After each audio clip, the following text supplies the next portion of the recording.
Hello, my beautiful children, and thank you so much for joining me on another episode of Miss Vega Says What. I'm Miss Vega, and I've missed you so much. I love it when you're here watching my videos. Please make sure to hit like, share, and subscribe. This video is about body coherence. So, different scientists call it different things. Some scientists call it body coherence. Some people call it mind and body coordination or heart and mind coordination, but it's all the same thing. And as I mentioned in all my videos, I'm not really concerned that you guys know the technical terms or any of the terms. I just want you to see what I'm talking about. I also should say that this video is paired with another video I made called Brain Space. And this is actually what I talk about in that video, Brain Space. And this video is speaking to the bodily response that I mentioned in Brain Space, and I mentioned in a couple of videos, the bodily response, okay? So we'll just get into it. We're gonna say that this is you, and you were supposed to be paying attention to class, but you have a lot of things going on the back of your mind. This is the loop that I explained in Brain Space, which is something that happens when you are in a class that might be overwhelming to you. You start looping into a negative pattern of thinking, or you start spacing out altogether. Okay, so we have this little guy here, and it represents you. And if you notice, I did not connect his head to his body, because when you are in class and the back of your mind or your subconscious mind or your insecurities about that class start really talking to you, your body and mind separate, or they don't no longer coordinate, and you've lost coherence. So some scientists call this mind and body coherence. Some scientists call this mind and body connection. Some people call it mind and heart coordination. Doesn't really matter what you want to call it, so long as you apply it to yourself and it helps you with your feelings in class. Okay, so here's you, and you are in a class that might intimidate you or overwhelm you, and the loop is where you're feeling bad about yourself, okay? So as a teacher, I have noticed that there's pretty much 3 different responses. I see 2 more than the other, or more so, but I'm going to speak to 3 responses, okay, that your body can do. And some of you guys, when you're in class and you start having these like thoughts in the back of your head that you're uncomfortable and stuff, you tend to go super quiet. And some teachers might say like that's the goal, that you be quiet. But in actuality, it's a sensation beyond quietness. It's almost like a stiffening, right? Like you might have this sensation of not wanting to even sneeze, or trying to suffocate your cough. Or if you have a runny nose, you don't want to get up and go get a tissue. You just become super quiet and super still. Then there's another response that is very frequent, that I see frequently in the classroom, and that is where you get the sillies. And the sillies doesn't necessarily mean you are being like a class clown necessarily, but it means more that you're fidgeting, or that you're having a hard time staying still. And a lot of times in the classroom, this looks like you bothering your friend, okay? So you're getting your friend involved, and you're like, bro, what are you doing? When you're really both supposed to be paying attention to the teacher. So the sillies is kind of fidgeting. Like I said, it could be like talking during inappropriate times and stuff. And then there is another one, which teachers do see a little bit, and that is the escapees. So here's the thing, on the escapees, I want to say 2 things. If you are not a classroom teacher, or you haven't been in the classroom, you may not realize that some children do feel so overwhelmed or frustrated that they'll just walk out of class, okay? So they're obviously an escapee. But I'm also referring to escapees, a couple different types of escapees, not just the kids that elope, but also when you escape into your phone. When you start looking at your phone, you're escaping. And you might even say like, well, my teacher doesn't let me have my phone, but some of you are escaping in your phone, in your mind. And by that, I mean you're scrolling on TikTok in your brain, right? You guys can do that. Y'all can scroll on TikTok in your brain. So there's escapees like that. And there's also a different type of escapee. And those are the kids that it's not related to their phone. It's actually related to their bodily function. And they want to escape by having to go to the bathroom. Some of these kids, or some of you kids get so nervous that nervousness or anxiety does make you have to urinate more frequently. So you might be an escapee in the class that really makes you nervous is the class that you most want to go to the bathroom in. And sometimes really deep nerves will make you want to go number 2. Okay, so you are an escapee. If there's a class that you just really feel like, I gotta go to the bathroom or whatever, or you wish you had your phone in a lot, then that's you. Okay, so I'm gonna speak to this, how it looks in the classroom, okay? When you guys are in the classroom, like I said, these are typically the 3 types of kids that we see. And before I go any further, I'm going to say that there's also the kid who's enjoying class and learning, and they're regulated, all right? So these kids are this is actually an unregulated nervous system. And so I want to say that you guys might think like, why would my nervous system do all that just over class? And what you want to know about trauma is that trauma isn't necessarily the event, although most people do perceive it as the event or the thing that happened. Trauma is actually what your body is doing, okay? So in these circumstances, these kids are basically working themselves, this loop right here where you're uncomfortable or you're lost or you're intimidated by the material. You're actually working yourself into such a level of discomfort that it is very similar to a trauma response. So I'm going to clear up some things right here in case adults are watching, and maybe kids too. It'll help you understand.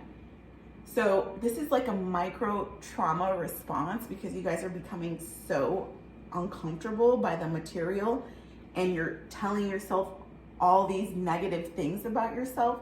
So you're having a micro trauma response, and the sillies would be like a micro fight. And we do see fighting in school. So the sillies, you guys might fight with each other. That is a thing. Escaping is like a micro flight.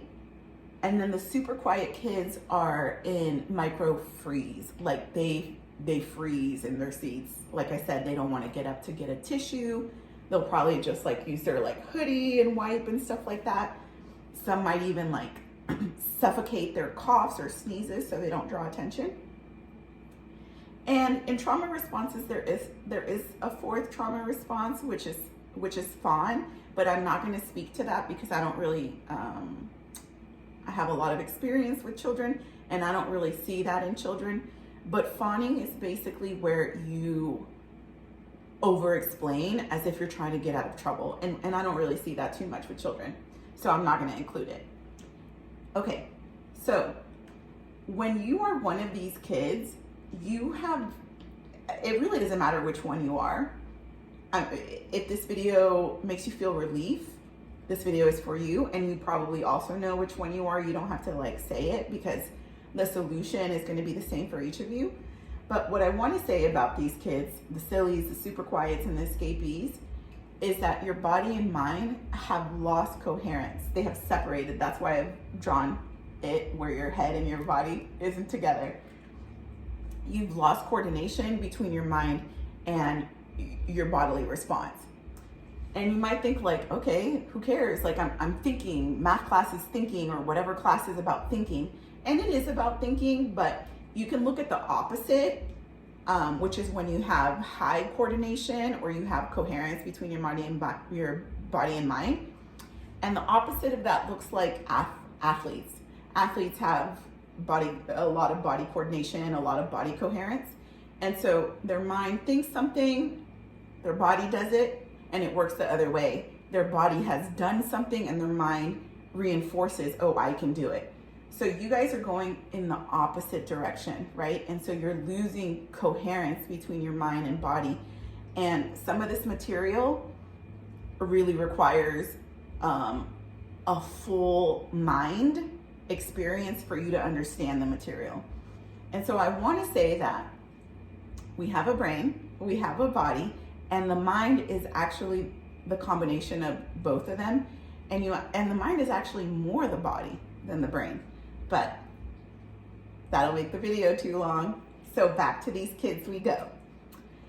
What you guys don't realize is, or what you guys might not realize, is that your nervous system is becoming unregulated. And when you are in an unregulated state, it's not a time for learning. You're nervous, you're anxious, you're scared, whatever it is. Oh, I also want to say something else before I completely forget. Sometimes you might be feeling this way and it's not because of the class material. Sometimes you might be feeling some of these, like you might get the sillies where you don't even want them, or you might get really tense and super quiet, and it might not be the class material. It could be that there's like a bully in your class, or you're just uncomfortable with your classmates in that class, or something like that, right? But it works the same. You're still in a negative loop about your environment.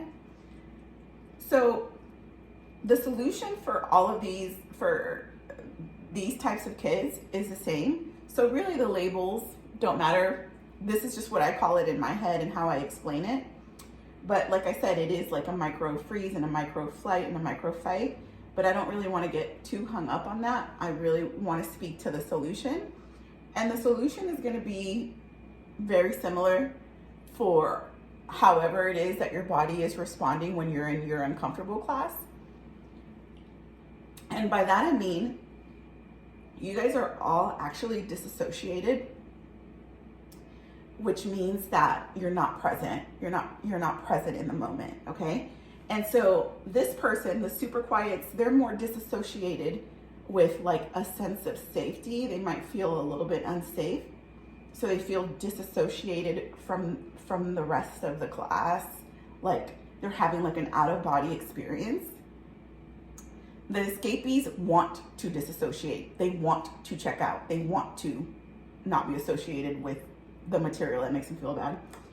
And then the kids who kind of are silly or maybe disruptive a little bit, you guys are disassociated as well. And in my opinion, it kind of is harder for you guys to realize this, but y'all are disassociated from your setting because you're not realizing that you are disruptive, that your other classmates can see you. So you're disassociated a little bit from reality and actuality, right? Because when you get the sillies in class and you're interrupting and you're talking and you're getting up and all that stuff, you're disassociated from the reality that you are interrupting people who might be your friends, right?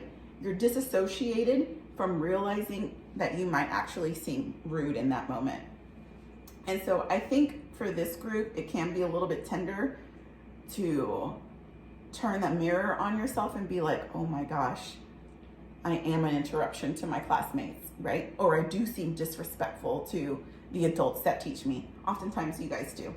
And there's no judgment in that, because I understand that y'all have just disassociated from your body. Anyway, back to the solution. The solution for you guys, for any of you guys, is really going to be the same. Y'all are disassociating, so you need to come back to the present moment, okay? That's going to be how you're going to regain the coordination between body and mind, is coming back to the present moment. And so you guys might be like, what the heck does that mean? All it means is pay attention. And it doesn't mean pay attention for like the whole class period. It just means bring your awareness. It's here. Bring your awareness back to what your teacher is doing. You might need to take a breath, right? If it helps you, if it helps any of you, it could be that nobody has to know, but you start feeling like your chair or your seat, like grounding, like you start feeling it and remembering where you are. For the super quiets, I do believe that you guys do feel a sense of being unsafe or being watched and you don't want to be seen. So you're going to have to force yourself to be in the present moment and just look around and say, I am safe. I am okay. It's okay. And that's going to bring you back to the present moment. This is not a one and done practice. It is also not easy for everyone. It's going to be easier the younger you are or the further away you are from puberty. So what you're going to want to do to regain that coherence, that coordination, is again, take a breath and return to the present moment. And it's not that I'm trying to be funny or anything, but you don't even have to like necessarily pay attention or try to understand what the class or what your teacher is saying. It's just bring your awareness to where you are and look, and it's going to recalibrate your body so your mind and your body regain coordination. Again, some of you are going to have to take a breath. Let me sit here, right? Because escapees, you can think of it like this. How do you not escape? By not escaping, just be there. So all of you guys are needing practices or are needing practice in just being there. It's discomforting you to just be there. That's why you're having this response, because whatever it is that you're saying in your head to yourself about that class or that material is discomforting you in such a way that you're checking out, that you're disassociating, right? So you need to associate back to your present moment, to the now moment, to your current environment. That doesn't mean, okay, now you got to figure out the math problem. It just means like, look around, see where you are, be okay with it. Whatever it is that you need to tell yourself in your brain to be able to hold that, then that's what you need to do. Whatever it is that's comforting to you. Like I said, some of you guys are going to have to say to yourself, I'm safe, I'm okay, I can learn, right? And take a breath. I do suggest for the sillies. So I'll just say real quick, as a teacher, my most success is with silly kids or disruptive kids, I guess. So silly kids, for you guys, it can be a little bit difficult because you become aware that people might see you as differently, right? Like if you're a class clown and now you're gonna go into class and try to be present and serious and attend to the material, in the back of your mind, you start looping and you're like, oh gosh, now everybody's gonna think that this and whatever. So sillies, my suggestion to you is if you do tend to be disruptive or you have a hard time not interrupting or not trying to like change the topic of the class, is to look for a person in that class or in your class period that you consider a good kid, okay? And so sillies, you guys are gonna look at the good kid and you're gonna emulate them. That means do what they're doing, right? Y'all copy each other's homework. So all you have to do is copy their behavior, right? So you're gonna look for the good kid in that class or the kid that you suspect performs well or the kid that maybe doesn't ever get in trouble with his teacher. And you're just kind of gonna glance, right? Like, what are they doing? And then you do the same. And then, again, return back to the present moment, look at your teacher. For some of you, you might not even be able to, you might be so looped in your uncomfortable thoughts or the thoughts that you say to yourself, right? That kind of bring you down and makes you lose coordination, that returning to the present moment or becoming aware of where you are, you might not be able to do the full sense experience. And by that, I mean, you might just be able to like kind of gloss and look and not really pay like attention in depth. Or you might just kind of glance and not be able to hear, like the hearing is muffled for you. That's okay, there's nothing wrong with that. I'm back. Okay, so for a lot of you, this practice can be draining. And what you want to do is you want to start off small, right? Like you're sensing that your body's getting the sillies and you want to ask your friend like, hey, let me have some Cheetos or whatever. And you're going to become aware, oh, I'm doing that thing again. you take a breath. If you need to like feel your chair or your seat, then do that. And then look at the presentation. Look at the presenter, which is your teacher, and the lesson is the presentation. And try to hold that awareness on the presentation and the presenter for as long as you can. And then if you have to get silly again, you have to get silly again. But you'll return to your awareness. Oh my gosh, I'm silly again. Okay, I take a breath. I look at my teacher. And over time, it's gonna train your brain to come back to the present moment. It's not necessarily about the lesson, which I don't want you guys to misunderstand. The lesson is important, but it's about the regulation of your body. Because the lesson is never gonna really penetrate into your mind and body unless you are regulated. So you have to get regulated first. So if you become super quiet in a certain class and you're like, oh, I don't want to get up, I don't want to get a tissue, I don't want anything, then you need to take a breath, relax your body. If you need to, maybe, like I said, feel your seat. Super quiet kids, I do suspect that you guys are feeling a sense of not being safe or wanting to be unseen. So you are going to have to push yourself and look around and say, I am safe. Maybe people can see me, maybe not.